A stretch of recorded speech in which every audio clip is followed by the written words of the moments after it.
mislim da treba da se to završi i da kažemo šta je bilo, bilo je bez ružnih riječi. Šta misliš ti o tome?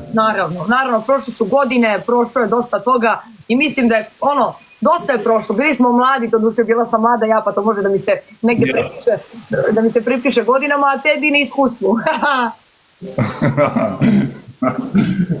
Ali sad si se i promijenila. Ili loše proceni do duše. Sad si se i promijenila i sve, jel tako? Tako je, da. Znači, shvatila si zapravo sve tvoje greške, jel tako? Čije greške? Mici, pozdrav za moju Micu, Mico, ljubi drugarica. Ovako, slušaj. Molim, mačak, hoćeš da te oderem ja jednu partiju? Šta kažeš? Hoćeš da te oderem ja jednu partiju, Vanja?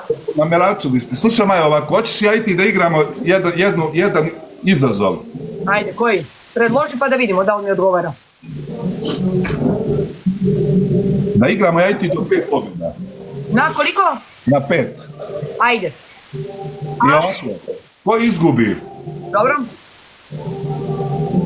Morat će ovom drugom da kaže sve najbolje o njemu i da ga voli i sve ljubav da mu izjavi.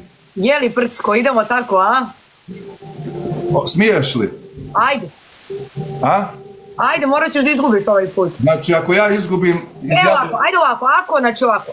Možemo ovako se dogovorimo. Nije teško. Znači, ako ja pobedim, ja pričam o tebi sve najlepše pola minuta. Ne, moraš reći koliko si me, sve ono, kako ti je bilo, šta ti se najviše, sve znači moraš reći.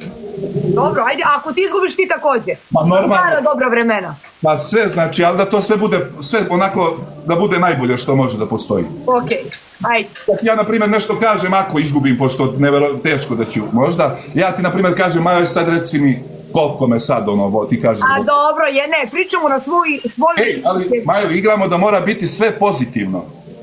A neću da gubim, ja hoću da pobedim. Dobro, ti okej, nije problem, ali igramo da sve bude pozitivno. Može, ajde. A? Ajde, počni.